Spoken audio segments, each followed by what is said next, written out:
মুসলমানদেরকে ব্যাপক পরিমাণ সম্পদের মালিক হতে হবে।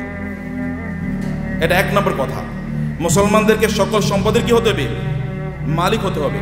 আল্লাহ তাআলা বলেছেন, ওয়ালাকাদ কাতাবনা ফিজ জাবুরি মিন বাদি যিকরি আন্নাল আরদা ইয়ারিসুহা ইবাদিয়াস সালিহুন। আমি আসমানি কিতাবগুলোতে এই কথা বলে দিয়েছি, এই জমিনের প্রকৃত মালিক, এই পৃথিবীর মালিক হচ্ছে দিনদার লোকেরা, আল্লাহওয়ালা লোকেরা, নামাজি লোকেরা, যাকাত যারা দেয়, হজ যারা করে, যারা মানুষের প্রতি অন্যায় আচরণ করে না, হালালভাবে জীবন যাপন করে, এই সকল ব্যক্তিরা এই জমিনের মালিক। এটা আমি আসমানি কিতাবে লিখে দিয়েছি। এখন যারা এই জাতীয় দিন প্র্যাকটিস করে, মুসলমান বলে নিজেদেরকে দাবি করে, তারা যদি একটু চেষ্টা করে, তাহলে এই জমিনের মালিক আমি তাদেরকে বানিয়ে দেব। এটা কে বলছেন? আল্লাহ তাআলা বলছেন। তাইলে আমাদের লাগবে কি বলেন তো? কেবল লাগবে চেষ্টা, কেবল লাগবে চেষ্টা। যদি আপনি চেষ্টা করেন, এই জমিনের মালিক আল্লাহ তাআলা আপনাদেরকে বানিয়ে দেবেন। আরবের মরুভূমিতে রাসূলুল্লাহ সাল্লাল্লাহু আলাইহি ওয়াসাল্লাম এসেছেন, কিছুই নাই আরবে, নাথিং ইজ দেয়ার। রব্বানা ইন্নী আসকানতু মিন যুররিয়াতি বিওয়াদিন গায়রি জি জারইন ইনদা বাইতিকাল মুহাররাম রব্বানা লিইয়ুকিমুস সালাহ। ইব্রাহিম আলাইহিস সালামকে আল্লাহ নির্দেশ দিলেন, আপনার সন্তান এবং আপনার স্ত্রীকে মক্কার মরুভূমিতে রেখে আসেন। মরুভূমিতে এখনো কিন্তু কিছু উৎপাদন হয় না, কারণ ওটা উৎপাদনের মতো না। ওইখানকার মাটি উৎপাদন করে না, ওইখানে পাথুরে মাটি, এমনকি পাহাড়গুলো পর্যন্ত পাথরের। আমাদের দেশে তো পাহাড় হলো মাটির, কিন্তু সেখানে পাহাড় মাটির না, পাথরের পাহাড়। এখানে কিছুই উৎপাদন হয় না, এবং সেখানে কোনো সোর্স অফ ওয়াটারও নাই, পানিরও ব্যবস্থা নেই, জমজম ছাড়া কোনো পানির ব্যবস্থা নাই। তাহলে সেখানে উৎপাদন হবে কি দিয়ে? কিন্তু আল্লাহ তাআলা বললেন যে ইব্রাহিম আলাইহিস সালাম তার সন্তান এবং স্ত্রীকে এখানে রেখে এসে আল্লাহর কাছে দোয়া করলেন, হে আল্লাহ, এখানে রেখে গেলাম, এখানে তুমি আমার এই পরবর্তী প্রজন্মদের জন্য রিজিক হিসাবে ফল এর ব্যবস্থা করে দিও, ফল, ফ্রুটসের ব্যবস্থা করে দিও। এবং আপনি জানেন, এখনো যারা মক্কায় যান হজ বা উমরা করতে, আপনি গিয়ে দেখবেন পৃথিবীতে কোথাও যদি কোনো ফল উৎপাদন হয়, ওই ফল ওই পৃথিবীর ওই দেশে না পাওয়া গেলে ওটা মক্কায় পাওয়া যায়। ইব্রাহিম আলাইহিস সালামের দোয়া, 1000 বছর আগের দোয়া, আল্লাহ তাআলা কবুল করে নিয়েছেন। ইব্রাহিম আলাইহিস সালাম তার সন্তানকে রেখে গেলেন, তার স্ত্রীকে রেখে গেলেন। That was the effort which he has done। তার পক্ষে এতটুকুই করা দরকার ছিল, তিনি এতটুকুই করেছেন, বাকিটা আল্লাহ সুবহানাহু ওয়া তাআলা ব্যবস্থা করে দিয়েছেন। আল্লাহ তাআলা আপনাদেরকে লক্ষ্য করে বলেছেন, ওয়া'ইদ্দু লাহুম মাসতাতা'তুম মিন কুওয়াতিন ওয়া বিররিবাতিল খাইলি তুরহিবুনা বিহি আদুওয়াল্লাহি ওয়া আদুওয়াকুম। আচ্ছা, পৃথিবীর এখন সবচেয়ে বেশি সম্পদ কি মুসলমানদের হাতে নাকি অমুসলমানদের হাতে বলেন তো? আপনি কি আমার কথা বুঝতে পারছেন? পেছন থেকে বুঝতে পারেন নাই, বুঝতে পারছেন আপনারা? বলেন তো পেছন থেকে। আচ্ছা, পৃথিবীর সকল বেশি সম্পদের মালিক কারা, মুসলমানরা না অমুসলমানরা? অমুসলমানরা। কেন? আল্লাহ বলছেন মুসলমানরা মালিক হবে বেশি, আর অমুসলমানরা কেন মালিক হলো? What is the problem? Problem কোথায়? প্রবলেম হলো আমরা মুসলমানরা কেবল নিজেকে কনজিউমার বানাইছি, আমরা নিজেকে প্রডিউসার বানাই নাই। পৃথিবীর সবচেয়ে বড় বড় ব্র্যান্ডগুলোর মালিক কারা বলেন তো? পৃথিবীর সবচেয়ে বড় বড় ব্র্যান্ডগুলোর মালিক কারা? সব মুসলমান। আপনি যদি লিভার ব্রাদার্সের কথা বলেন তাহলে কি? আপনি যদি অ্যাপলসের কথা বলেন, এমনকি অ্যামাজন, এটা তো একটা মার্কেটিং প্লেস, অথবা আলিবাবা, এগুলো সব মুসলমানরা তৈরি করছে, মানে অমুসলমানরা। সব কিছু, সকল ব্র্যান্ডের মালিক তারা। তাহলে আমরা কি করলাম? আমরা কেবল খাই, ঘুমাই আর টয়লেটে যাই, এর বাইরে কোনো কাজ নাই। এখন তো টয়লেটে যাওয়ার জন্য, আগে তো অন্তত আপনি টয়লেটে যাওয়ার জন্য বাসার বাইরে যাওয়া লাগতো, এখন তো বাসার বাইরে না, একেবারে বিছানার সাথে টয়লেট। কয়েকদিন পরে এমন টয়লেট বের হবে যে আপনি যেখানে শুইতেছেন ওইখানে টয়লেটের ব্যবস্থা হয়ে যাবে, বাইরে আর আপনার যাওয়ার দরকার নাই। কি প্যাথেটিক জীবন ব্যবস্থা! মুসলমানদের তো এটা করার কথা ছিল না। আল্লাহ তাআলা আপনাকে নির্দেশ করেছেন, ফাইজা কুদিয়াতিস সালাতু ফান্তাশিরু ফিল আরদি ওয়াবতাগু মিন ফাদলিল্লাহ। নামাজ শেষ মসজিদে বসে থাকা যাবে না। ওমর রাদিয়াল্লাহু তাআলার যুগে একদল যুবক নামাজের পর মসজিদে বসেছিলেন। ওমর লাঠি এনে তাদেরকে পিটাচ্ছেন, এখানে বসে আছো কেন? বলে, আমরা এখানে এমনি বসে আছি, আল্লাহ জিকির করছি। তোমাদের ইনকাম করা লাগবে না, ব্যবসা বাণিজ্য, চাকরি বাকরি করা লাগবে না, আল্লাহ আমাদেরকে খাওয়াবে। আসমান থেকে আল্লাহ কবি রিজিক নাজিল করেছে, আসমান থেকে আল্লাহ বৃষ্টি নাজিল করে। এই বৃষ্টিকে জমিনের ফসলের জমিতে নিয়ে তারপরে ফসল উৎপাদন করা লাগে, তোমাকে সেটা করতে হবে। লাঠি নিয়ে এসে তাদেরকে পিটিয়ে বের করে দিয়েছে, যাও চাষাবাদ করো, ফসল উৎপাদন করো, চাকরি বাকরি করো, ব্যবসা বাণিজ্য করো, এটাই তোমাদের কাজ। আল্লাহ সুবহানাহু ওয়া তাআলা কোরআনে সূরাতুল মুজাম্মিলে দুই ধরনের লোকের কথা বলেছেন। দুই ধরনের লোক তার যুদ্ধে লিপ্ত আছে। এক ধরনের লোক তারা আল্লাহর রাস্তায় জিহাদ করছে, আল্লাহর দ্বীনকে প্রতিষ্ঠা করার জন্য। আরেক দল লোক তারা টাকা পয়সা ইনকাম করার জন্য যুদ্ধ করছে। কারণ টাকা পয়সা যদি না থাকতে তাহলে মসজিদ নির্মাণ করবেন কোত্থেকে, মাদ্রাসা নির্মাণ করবেন কোত্থেকে, আর যারা যুদ্ধ করবে তাদের জন্য অস্ত্র কিনবেন কোত্থেকে? করার জন্য you need some people who will support this people. আপনি একদল লোক যারা এই সাপোর্ট দেবে আপনাকে, তাদের অর্থ থাকা লাগবে। এবং এই কারণে আল্লাহ তাআলা বলেছেন ওয়াইদু লাহুম মাসতাতা'তুম মিন কুওয়াতিন ওয়া মির রিবাতিল খায়ল।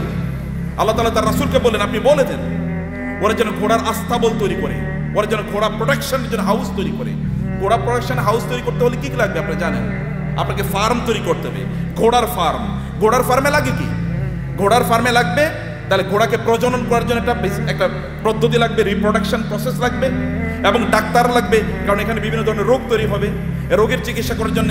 আবার এগুলো কি খাবারের জন্য ব্যবস্থা লাগবে, এগুলো খাবার আসবে কোত্থেকে? আরেকটা ইন্ডাস্ট্রি তৈরি হবে, যেমন এখন ফিশ ইন্ডাস্ট্রি তৈরি হবে।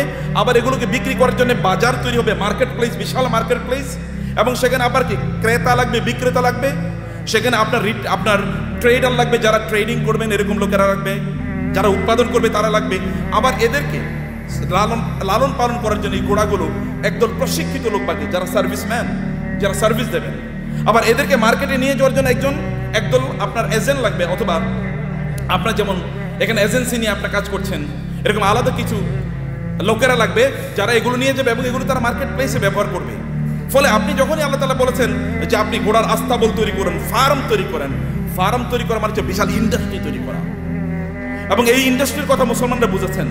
প্রায় 1200 বছর জুড়ে রাসূলের আগমনের পর থেকে শুরু করে 1200 বছর জুড়ে গোটা পৃথিবীর সকল প্রায় ইন্ডাস্ট্রির মালিক ছিল মুসলমানরা, অধিকাংশ ব্র্যান্ডের মালিক ছিল মুসলমানরা। কিন্তু আমরা যখন এই ব্র্যান্ড থেকে বের হয়ে গেলাম, যখন আমরা মনে করলাম আমরা ওই যে বৈরাগী জীবন যাপন করলাম, খ্রিস্টানদের মতো বৈরাগী জীবন যাপন করা শুরু করে দিলাম।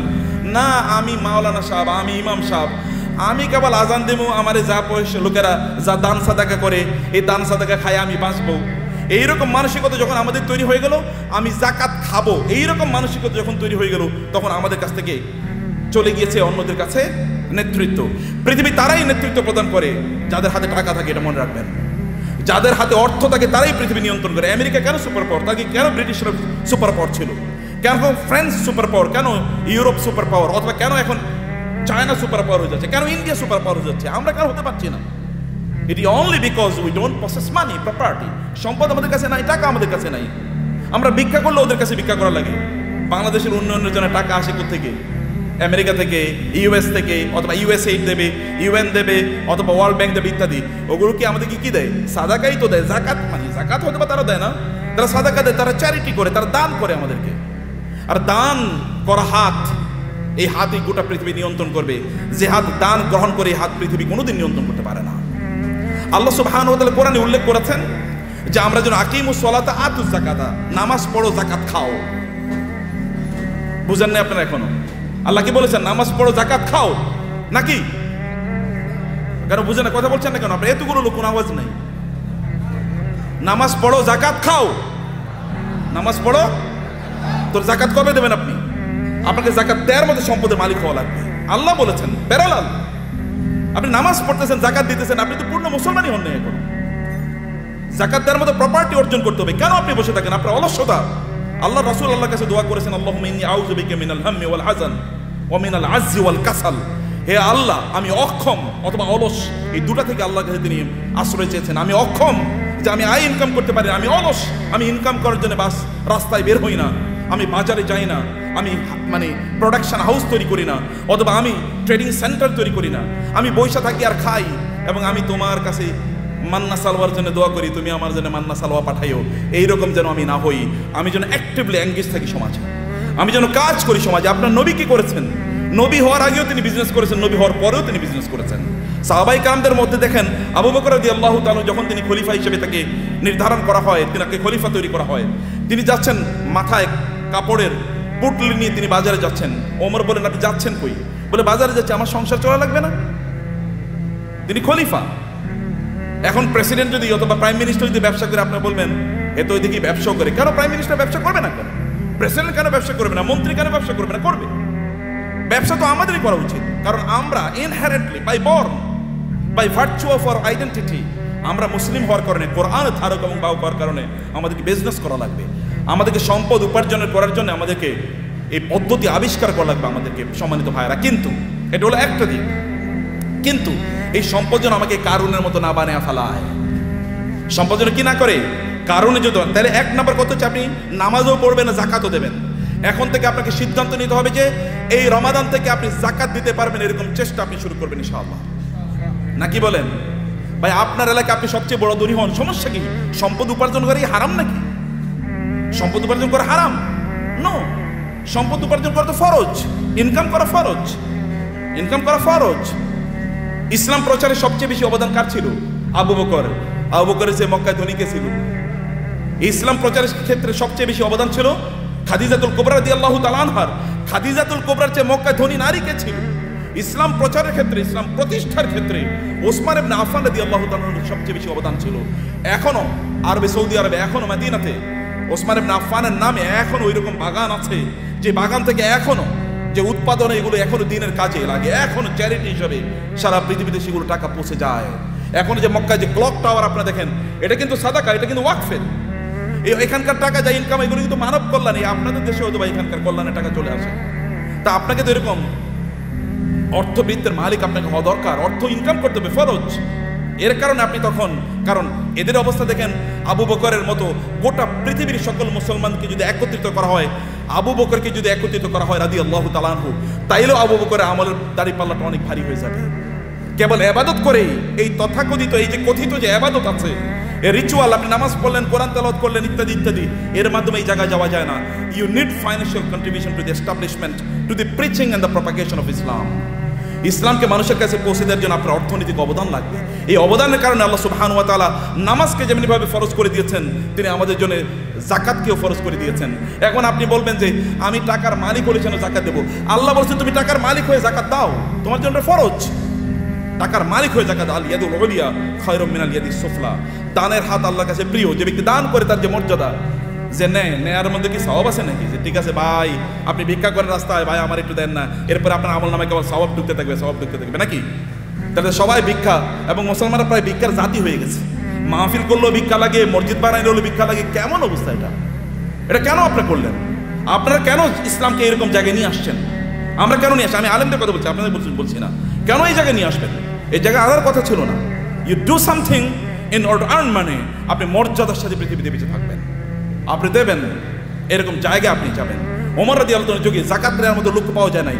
মুসলমানদের অবস্থা দেখেন, মরুভূমিতে আফ্রিকাতে লোকজন আফ্রিকা থেকে যাকাতের টাকা নিয়ে এসে ওমর কাছে আসে, ওমর রাদিয়াল্লাহু আনহুর কাছে আসে। ওমর বলে এগুলো কি? বলে যাকাতের টাকা। এখানে নিয়ে আসছে কেন? মদিনায় তো যাকাত নেওয়ার মতো কোনো লোক নাই, মক্কায় যাকাত নেওয়ার মতো কোনো লোক নাই। আমাদের আফ্রিকাতেও তো যাকাত নেওয়ার মতো কোনো লোক নাই, কর্ম কি? আফ্রিকাতে যাকাত নেওয়ার মতো কোনো লোক নাই যখন মুসলমানদের শাসন চলেছে। এখন আমরা সব জায়গায় ভিক্ষা।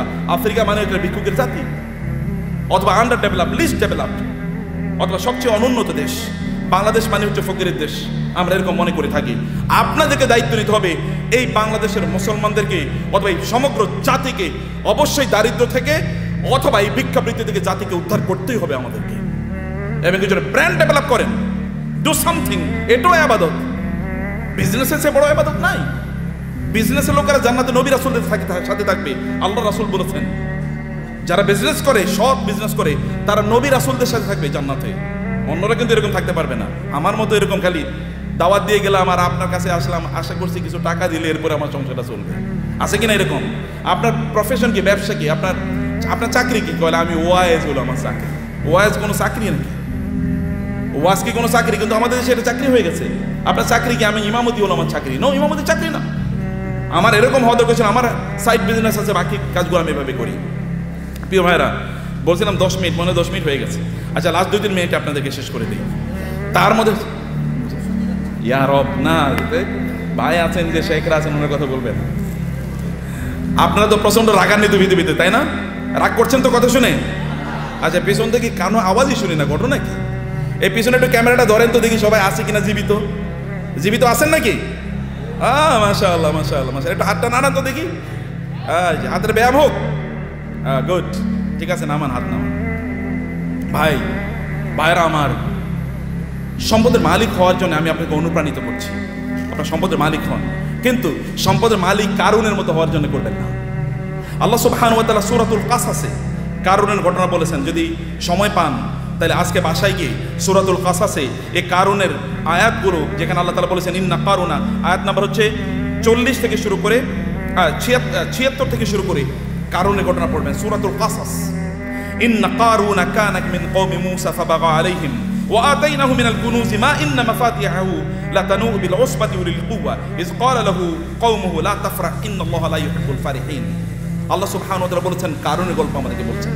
তাহলে আমার আলোচনা দুটো পার্ট, এর একটা পার্ট আমি শেষ করলাম, আপনাদেরকে সম্পদের মালিক হতে হবে, প্রচুর পরিমাণ সম্পদের মালিক হতে হবে, যেন মানুষ যেন না বলে মুসলমানরা ভিক্ষুকের জাতি, আপনি যেন দিতে পারেন, অন্যরা যেন আপনাদেরকে দেখে বলে যে না এটা মুসলমান, এর মতো হতে হবে, আপনি তার মতো হতে। এখন আমরা এক্সাম্পল দিতে গিয়ে এখন আমরা ধরেন তৌহিদ ভাই ছাড়া আর কাউকে এক্সাম্পল দিতে মতো দেওয়ার মতো লোক পাচ্ছি না। মানে যারা দিন প্র্যাকটিস করে আবার অনেক সম্পদের তারা প্রবাহ তৈরি করেছে সমাজে, নিজেই কেবল সম্পদের মালিক হয় না, সম্পদের মালিক বানানোর রাস্তা তৈরি করে দিয়েছে। এরকম লোক আমার সামনে খুব বেশি নাই। আমি বলতে গেলে বিল গেটসের কথা বলে, ওয়ারেন বাফেটের কথা বলতে হয়, এলিয়ন মাস্কের কথা বলা লাগে। তো মুসলমানদের এলিয়ন মাস্ক কই? মুসলমানদের যদি আপনি দেখেন বিভিন্ন আরবের যে সকল শেখরা আছে, ওই যে আরবের রাজা বাদশারা, কেবল ওদের নাম শুনলেই শোনা যায় ওই দেশে তার বিশাল একটা কি আছে, একটা রেস্ট হাউস আছে, ওইখানে ওই সমুদ্রের তীরে তার বিশাল একটা বাংলো আছে, হাবিজাবি ইত্যাদি ছাড়া আর কিছুই আলোচনা শুনি না। আর যখন আপনি এলন মাস্কের কথা শোনেন তখন আপনি শোনেন যে ও ওই যে ইয়ের দেশে, চাঁদের দেশে এখন জায়গা বেচতেছে, জায়গা বিক্রি করতেছে, ওইখানে কি করে। অথবা বাংলাদেশে তার স্টারলিংক আসবে, গ্রাম অঞ্চলে সুপার স্পিডে আপনি ইন্টারনেট পাবেন।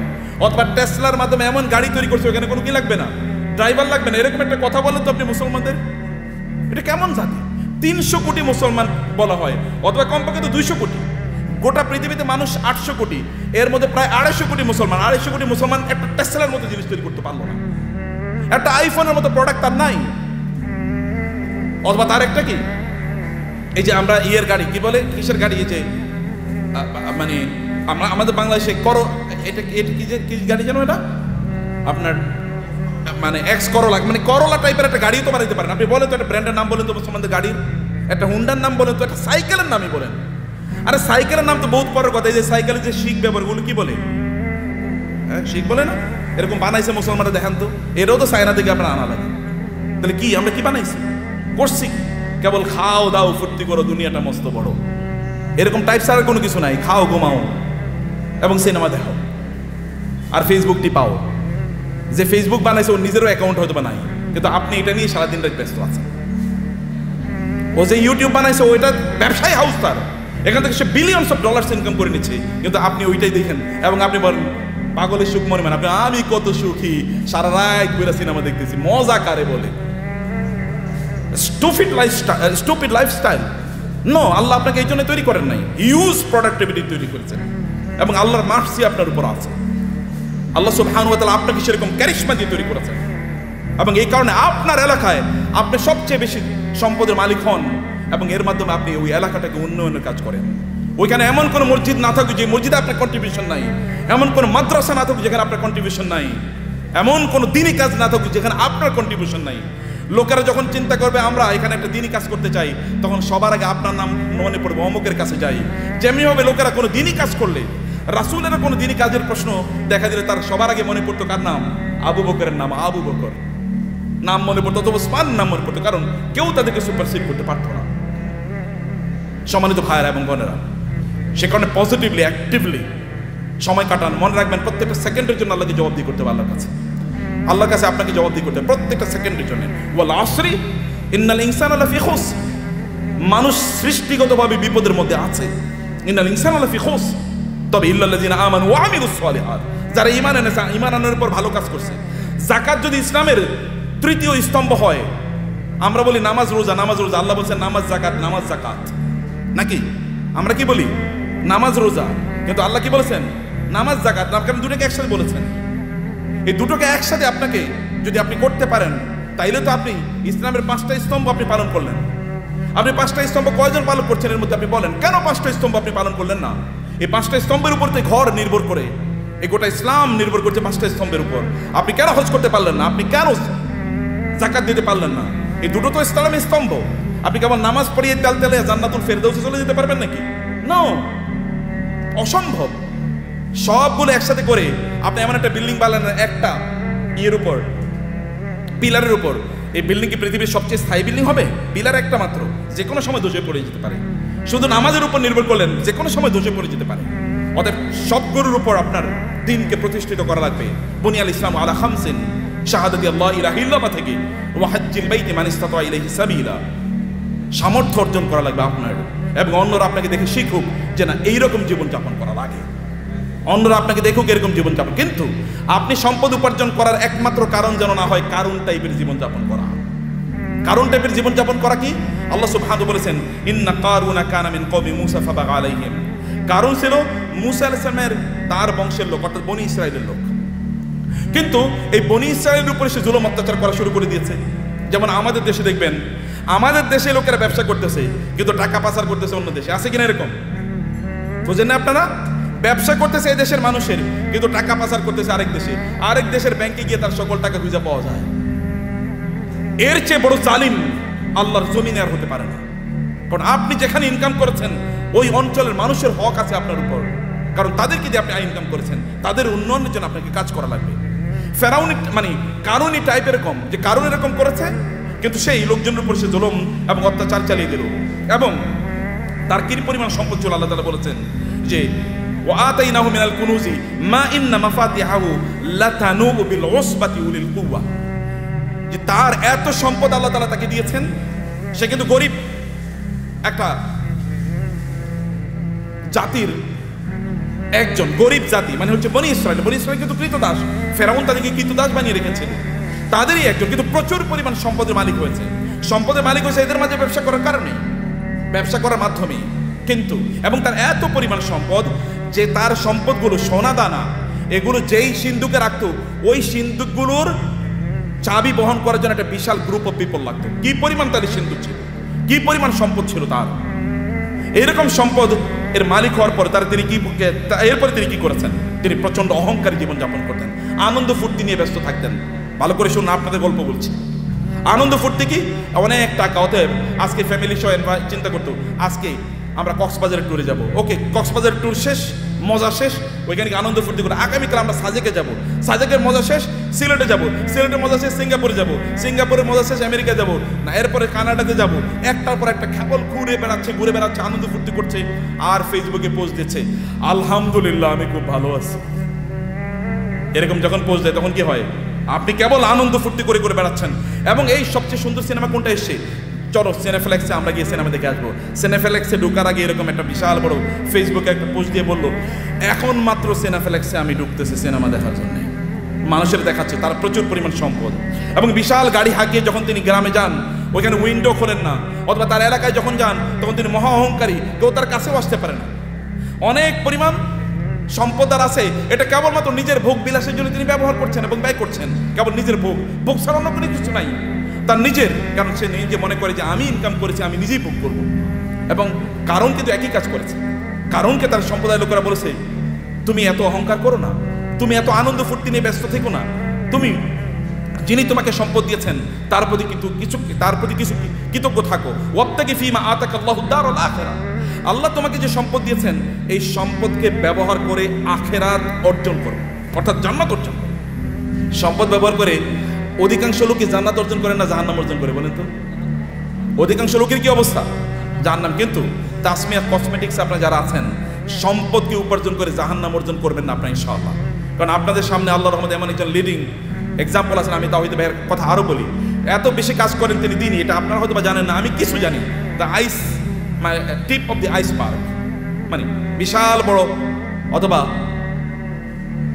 পাথর আপনার কি বলে আপনার এই যে এর সামান্য একটু হয়তো আমি জানি, তার চেয়ে বেশি আমি জানি না। বরফের বিশাল খণ্ডের সামান্য একটু আমি জানি, এক ড্রপস অফ ওয়াটার, অথবা তার চেয়ে বেশি করে আল্লাহ তাআলা কবুল করে নেন। আমি বেশি প্রশংসা করতে চাই না, আপনাদেরকে বলতে চাই প্রিয় ভাই, আপনাদেরকে যে কথাটা বলতে চাই আপনারা শুনুন। সম্পদ উপার্জন করেছেন কেবল নিজের জন্য না। যখন কারণকে বলা হলো তুমি এরকম অহংকার করো কেন, তখন সে বলে আমার সম্পদ আমার নিজের যোগ্যতা আমি অর্জন করেছি, উপার্জন করেছি, আমি অহংকার করব না, আমি আনন্দ ফুর্তি করব না। আমার তো থাকবে গাড়ি একটা না, গাড়ি 10টা থাকবে। এবং আপনি মানে খাবেন হচ্ছে এতটুকু, কিন্তু আপনি 10 জনের খাবার আপনি নষ্ট করবেন। আপনার লাগবে একটা, কিন্তু আপনি 10টা ব্যবহার করছেন। আপনার শার্ট আছে প্রায় 200, কোনটা যে কবে পড়বেন আপনি জানেন না। যদি প্রতিদিন একটা করে পড়েন তাইলে এরপরে সর্বশেষ শার্টটা পরার জন্য 3 বছর পরে শার্ট পড়তে পারবেন। এইভাবে আপনি আপনার লাইফস্টাইলকে তৈরি করে রেখেছেন। এটা ছাড়া আপনি কোনো কিছুই বুঝেন নাই, এবং মানুষকে আপনি দেখিয়ে বেড়ান আপনি কি পরিমাণ সম্পদের মালিক হয়েছেন। সম্পদের মালিক ব্যক্তি তার নিজের যোগ্যতা হতে পারে না। আপনি তৌহিদ ভাইকে জিজ্ঞেস করে দেখেন, সম্পদের মালিক হওয়ার জন্য আল্লাহর স্পেশাল অনুমোদন লাগে, আল্লাহর রহমত লাগে। আল্লাহ রহমত না দিলে কোনোদিন কেউ সম্পদের মালিক হতে পারে না। চেষ্টা করে সম্পদের মালিক, আপনি প্রচুর পরিশ্রম করবেন, এই কারণে সম্পদের মালিক হবেন এটা নয়, নাহলে রিক্সাওয়ালারাই সবচেয়ে বেশি সম্পদের মালিক হতো, অর্থাৎ দিন মজুররাই সবচেয়ে বেশি সম্পদের মালিক হতো। নো, আল্লাহ সুবহানাহু ওয়া তাআলা আপনাকে দেন পরীক্ষা করার জন্য। কিন্তু আপনি এই সম্পদ, আমি এই কথা আপনাকে বলবো না যে টাকা ইনকাম করেন আর কেবল কথিত আল্লাহ সুবহানাহু ওয়া তাআলার রাস্তায় ফি সাবিলিল্লাহ ছাড়িয়ে আপনি এটাকে ব্যবহার করেন, আমি তা বলছি না। আমি বলছি হারাম কাজে এগুলোকে ব্যবহার করেন না, সিনেমা দেখার জন্য ব্যবহার করবেন না। লেটেস্ট কি সিনেমা তৈরি হয়েছে, এটা নিয়ে কিনে নিয়ে আসো এবং সবাইকে নিয়ে আনন্দ ফুর্তি করে বেড়াবেন, অথবা আপনার ছেলে মেয়ে, ওয়াইফ ইত্যাদিকে নিয়ে, বাচ্চাদেরকে নিয়ে আপনি যাবেন বিভিন্ন জায়গায় বেড়ানোর জন্য, আনন্দ ফুর্তিতে মেসে থাকবেন, লাল পানি খাবেন, অথবা জুয়া খেলবেন, অথবা অন্যান্য ফুর্তি ফ্যাশন করে বেড়াবেন। সেখানে কোনো দিনই পরিবেশ নাই, দিনই কোনো আচরণ নাই, এবং এর মধ্যে আপনি আনন্দ খুঁজে বেড়াচ্ছেন। আপনার টাকা আপনি এইভাবে ব্যয় করছেন। এই অর্থ ব্যয়ের মাধ্যমে আপনি জান্নাত কিনছেন না জাহান্নাম কিনছেন? আপনি কিনছেন জাহান্নাম, অথচ আল্লাহ অনুগ্রহ করে আপনাকে সম্পদ দিয়েছেন। আপনার সম্পদ ব্যবহার করে আপনি জান্নাত কেনেন। এগুলোকে হালাল উপায় ব্যবহার করলে আপনার জান্নাত কেন হয়ে যায়? আপনি হালাল ভাবে চলেন, নো প্রবলেম। এমনকি আপনার স্ত্রীর জন্য যদি আপনি গোলাপ ফুল কিনে নিয়ে যান, সেটাও আপনার জন্য কি, সেটাও কি সওয়াব। বলবে নতুন ফতোয়া নিয়ে আইছে, নতুন ফতোয়া, এটাই পুরান ফতোয়া, এটাই পুরান ফতোয়া।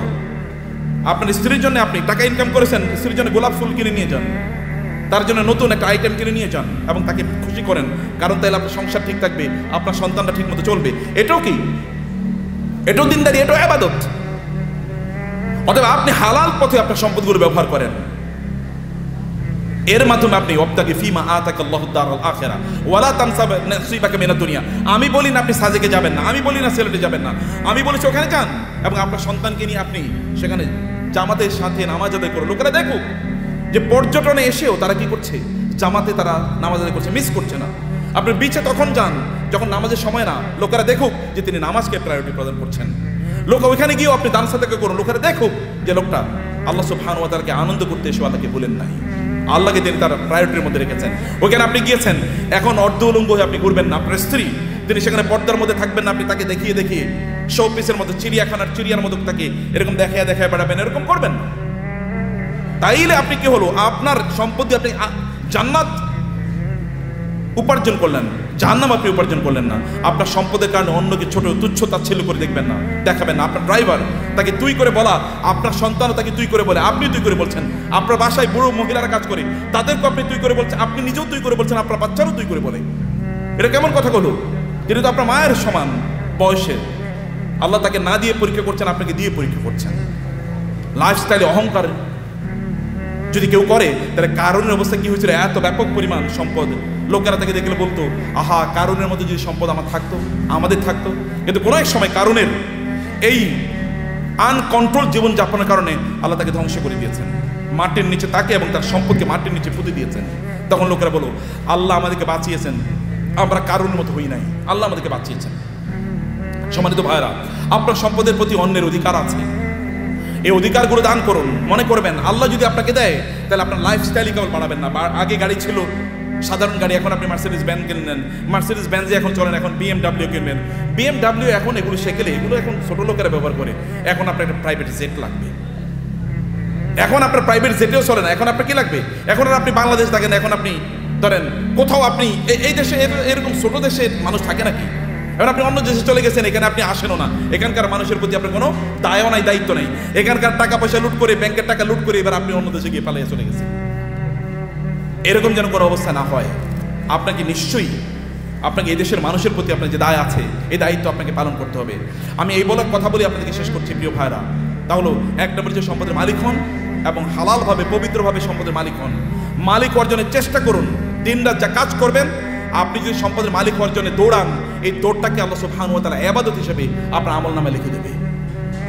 এবং দুই নম্বর বিষয় হচ্ছে, যা আয় ইনকাম করছেন এগুলো কেবল আপনি নিজের জন্য করছেন এরকম না, মানুষের সাথে ভাগাভাগি করেন। অন্যের অধিকার আছে, পাড়া প্রতিবেশীর অধিকার আছে, আত্মীয় স্বজনের অধিকার আছে। আপনার আত্মীয়রা তারা খারাপ অবস্থায় আছে আর আপনি পশ লাইফ লিড করেন, আপনি মুসলমান না? আপনার এতটুকু সামান্য আত্মমর্যাদা নাই, আপনার মানবিকতা নাই, মানবিক মূল্যবোধ নাই, কিয়ামতের দিন আল্লাহর সামনে দাঁড়াবেন, আল্লাহ আপনাকে বলবে তুমি এত ভালো জীবনযাপন করেছো আর তোমার আত্মীয়রা না খেয়ে মারা গিয়েছে। সেদিন কি উত্তর দেবেন? সেদিন বলবেন আল্লাহ আমার আবার দুনিয়ায় পাঠাও, আমি দুনিয়ায় প্রচুর পরিমাণ দান সাদাকা করে এবার আমি আখিরাতে আসতে চাই। কেউ সেদিন আর পৃথিবীতে আল্লাহ তাআলা আমাদেরকে ফেরত পাঠাবেন না, কারণ দুনিয়া একবার, দুনিয়া কি একবার।